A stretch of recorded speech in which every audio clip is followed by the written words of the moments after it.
Entah di mana saya mendengarnya, tapi seseorang pernah bilang, untuk memahami dirimu sekarang, kamu harus kenali dulu masa lalumu.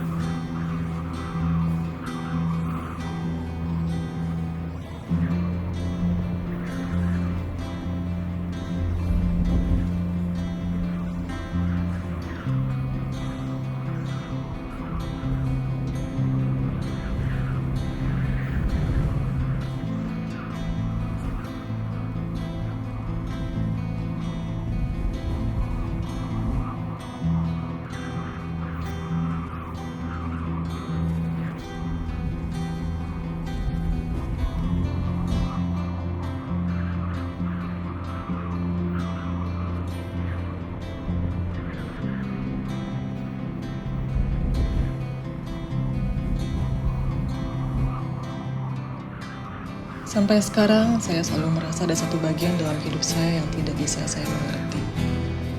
Jalan hidup yang membuat saya akhirnya tumbuh dan besar di sini, di Indonesia.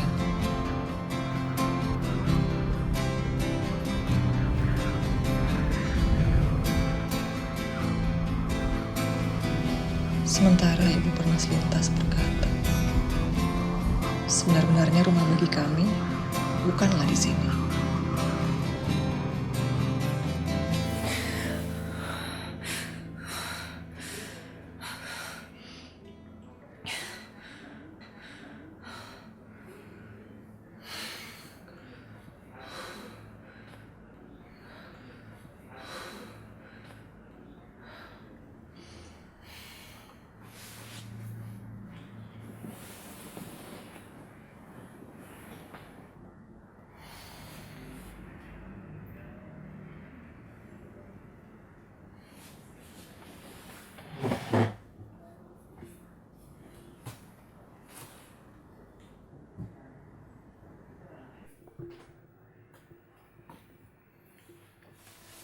"1816, the year without summer.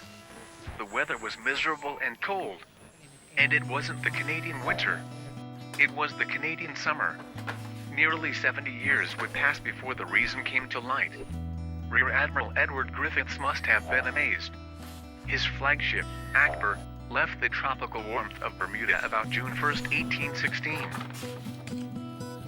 Friday, June 7th, as Akbar approached Nova Scotia, the temperature fell sharply, and were those snow flurries in the biting wind? Apparently so. Saturday, as the cold ship struggled into Halifax, there was no improvement in the weather. At least she received the salute from George's Island. The same day, Lady Catherine, the wife of Nova Scotia's Lieutenant Governor, Sir John Sherbrooke, witnessed Akbar's arrival from Government House. She reported in her June 7th diary entry that as she walked in the garden with a friend, it was almost as cold as winter.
Periode tahun 1816, 1817 adalah masa yang gelap untuk Eropa, termasuk Jerman.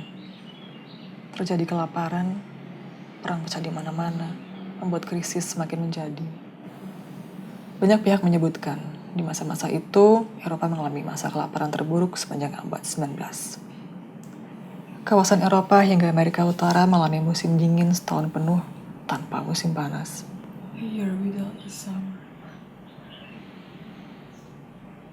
Di abad yang sama, abad 19, terjadi migrasi besar-besaran keluar dari Jerman, dikenal dengan nama The First Flood.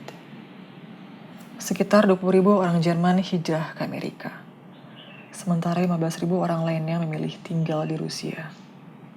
Jumlah itu kabarnya terus bertambah. Dan 2 dari puluhan ribu orang Jerman bermigrasi ke Amerika ialah Adelbert dan Miranda Schulz.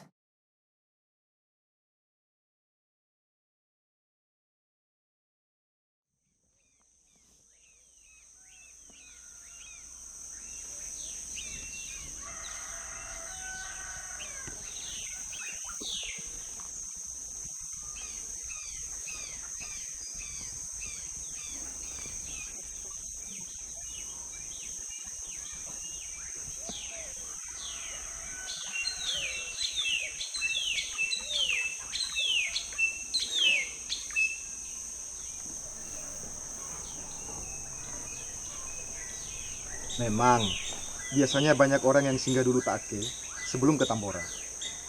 Kalian mau mendaki juga ke Tambora? Iya, saya. Cuman berdua, Ro? Iya, berdua aja sama Joje ini. Gomi Joje, Mbak Ujar pernah lo tekan Tambora? Pernah tak saya? Tapi terakhir Mada ke Tambora 2 tahun yang lalu. Joje, Gomi deh. Bahaya Kak Sae kalau berdua aja. Oh tidak sih, kalau sudah tahu medan. Begini saja, bagaimana kalau saya ajak teman Calabai di sini untuk ikut naik ke Tambora? Saya serius. Santai, Pak. Bukan apa-apa sih. Lagi pula, saya juga sudah lama tidak naik ke sana. Kapan kita terakhir ke sana, Sae? Kira-kira 3 bulan yang lalu, J. 3 bulan itu belum lama, Sae. Lama sudah itu, J. Lalu bagaimana dengan persiapan kalian? Di atas sana suka banyak angin kencang, Re.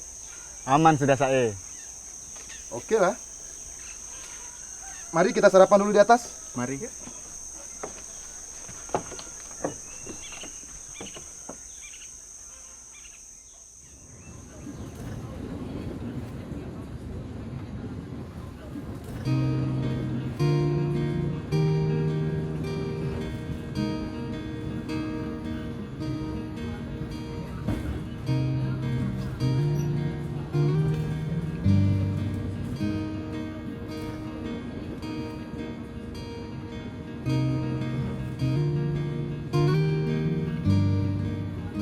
Dari paper yang ditulis oleh Sean Munger, Universitas Oregon, pada tahun 1913. Nyaris 100 tahun kemudian, para peneliti baru menemukan jawaban atas penyebab Year Without Summer yang terjadi di Eropa dan Amerika Utara. Pada bulan April 1815, terjadi sebuah letusan vulkanik yang besarnya 10 kali lebih besar dibanding letusan Krakatau, yang juga berada di Indonesia tahun 1883. Letusan ini juga 100 kali lebih kuat dibanding letusan Gunung St. Helens tahun 1980. Beberapa saat lagi kereta api Argo Parahyangan akan mengakhiri perjalanannya di stasiun tujuan akhir Stasiun Bandung.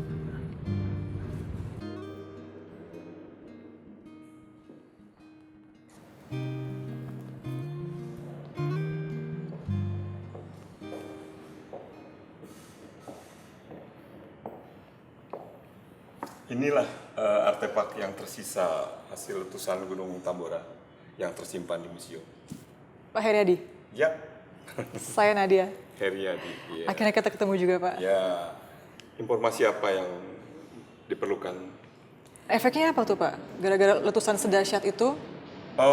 Jadi akibat letusan Tambora ini, abunya terbawa oleh atmosfer mengelilingi dunia. Beberapa negara yang tertutup oleh abu ini itu telah mengalami musim dingin yang ekstrim. Nah, selama kurang lebih 1 tahun. Sehingga pada tahun 1816 itu beberapa negara telah terjadi kelaparan. Jadi akibat tertutup oleh abu, matahari tidak bisa masuk, terjadi musim dingin. sehingga tanaman tidak bisa tumbuh, makanan tidak ada. Jadi dengan sedemikian dahsyatnya, itu korbannya pasti banyak banget ya? Betul, di Indonesia sendiri jumlahnya mencapai 92.000 orang. Wah. Itu 10.000 langsung, kemudian di Pulau Sumbawa, kemudian ada di Pulau Lombok, itu 30.000, dan karena penyakit itu sekitar 40.000. Jadi jumlahnya sekitar kurang lebih 92.000. Totalnya 92.000 ya? Ya.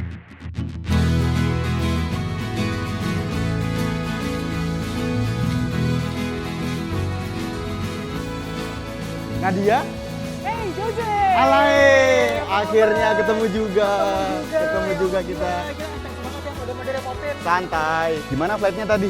Aman, lancar. Lancar. Baru pertama kali kesini nih. Iya, baru sekali nih. Panas juga ya? Panas, di sini panas banget. Sama kayak Jakarta juga Sama ya, panas ya. Tapi lebih gitu kalau Panas di sini. Di sini lebih seger. Seger. Itu mobilnya. Oh itu, Iya.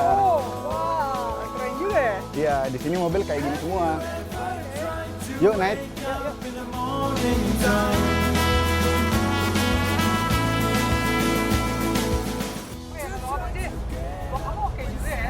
Makasih Nat.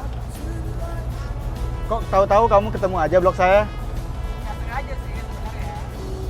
Jadi kemarin tuh aku banyak browsing tentang letusan gunung berapi yang pasti Iceland. Nah, di daerahnya tuh ke blog kamu. Kamu pernah nulis kan ya tentang itu ya? Letusan musim dingin. Letusan musim dingin. Dan aku juga baca postingan kamu yang lain. Kamu pernah nulis kayak gini kan, Jay? Tipe air merasa traveling adalah satu cara untuk mendapatkan sesuatu yang tidak bisa kita dapatkan di rumah kita sendiri. Menurut saya, traveling adalah salah satu cara untuk mengingat kembali Sesuatu yang berharga yang kita lupakan di rumah kita sendiri. itu benar banget. Kadang-kadang kita tuh gampang melupakan hal-hal yang berharga di rumah kita sendiri karena kita sering bersinggungan sama hal seperti itu setiap hari gitu kan. Sementara kalau kita traveling lain lagi ceritanya. Kita pasti kangen banget sama hal-hal seperti itu.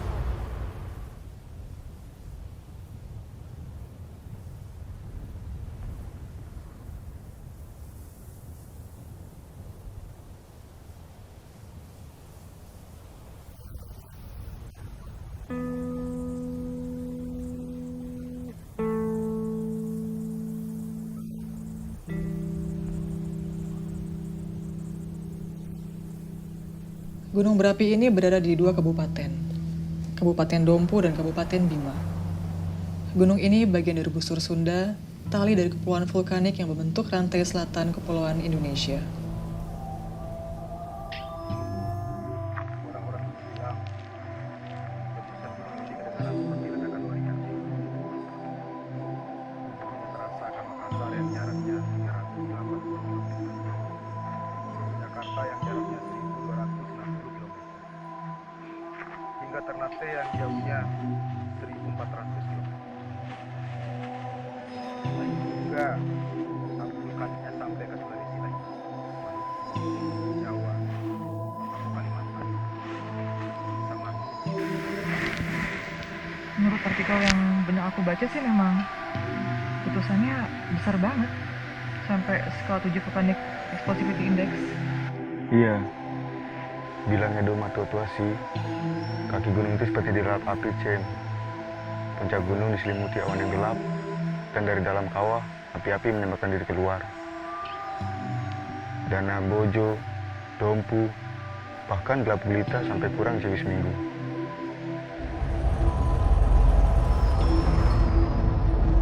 Bo sang Haji Kai. Mobil apa baru saja? Bo sang Haji Kai adalah catatan sejarah Bima yang dimulai pada abad 14. Menceritakan peristiwa-peristiwa terpenting yang ada di Bima, termasuk peperangan, silsilah raja-raja, perjanjian dengan kerajaan lain, perjanjian dengan Belanda, sampai catatan detik demi detik meletusnya gunung berapi di Bima. Detail. Sampai sekarang, naskah itu masih tersimpan di kota Bima. Ada nih di Museum Samparaja.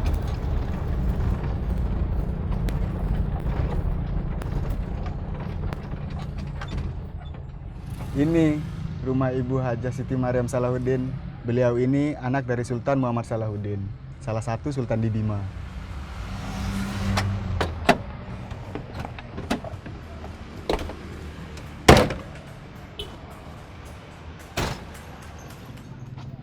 Nat, Ibu Mariam ini dikenal tekun melestarikan berbagai peninggalan Kesultanan Bima, termasuk naskah-naskah kuno.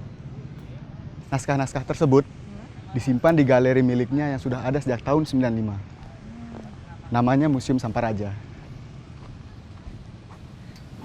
Buku ini menceritakan kejadian-kejadian dari abad-abad sebelumnya juga, sejak dari abad 17. Nah kalau di kitab ini sendiri Bu, itu ada nggak sih digambarkan maksudnya suasananya pada saat itu, pada saat terjadinya ledakan? Itu ada nggak Bu? Ada. Bukan ini ya.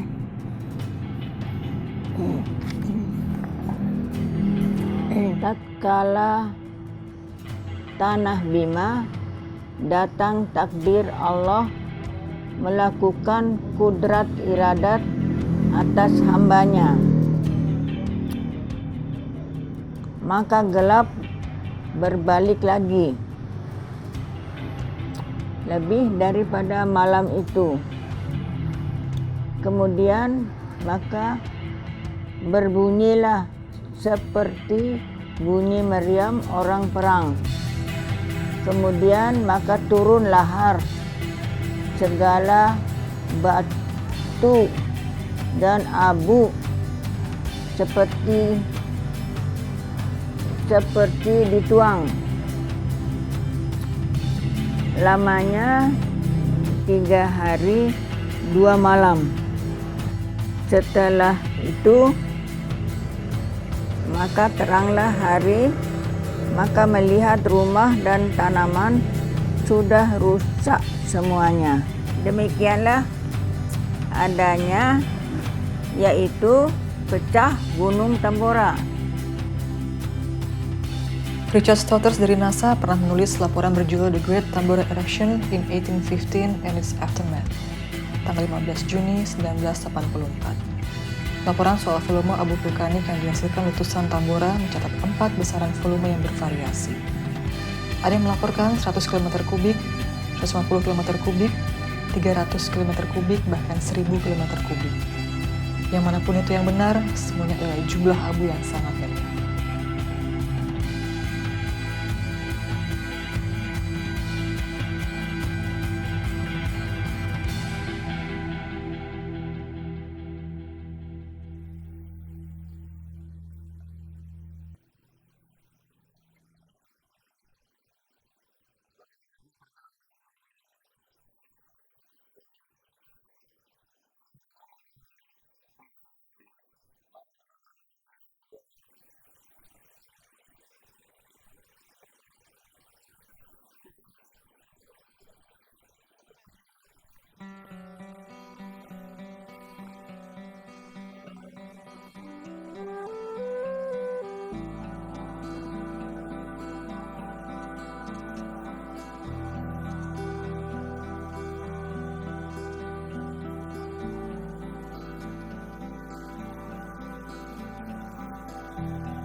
Tapi krisis sudah berlalu, Nat.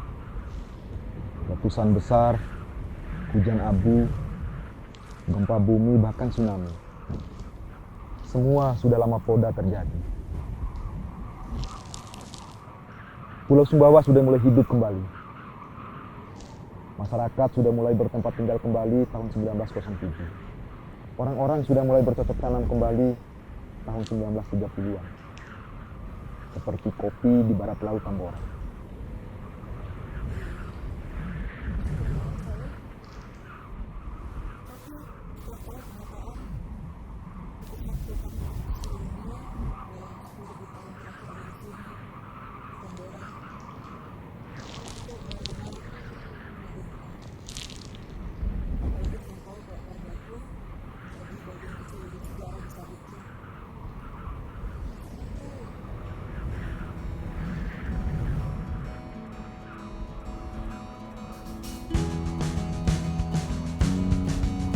Kadang-kadang butuh upaya yang lebih keras untuk membuat kita mengenal siapa diri kita sebenarnya. Kalau saya, jawaban itu bisa ditemukan setelah menyeberangi lautan dan mendaki gunung. Tapi tidak selamanya harus begitu. Bisa jadi jawaban itu ada di buku harian Anda. Atau di peti tua milik nenek Anda.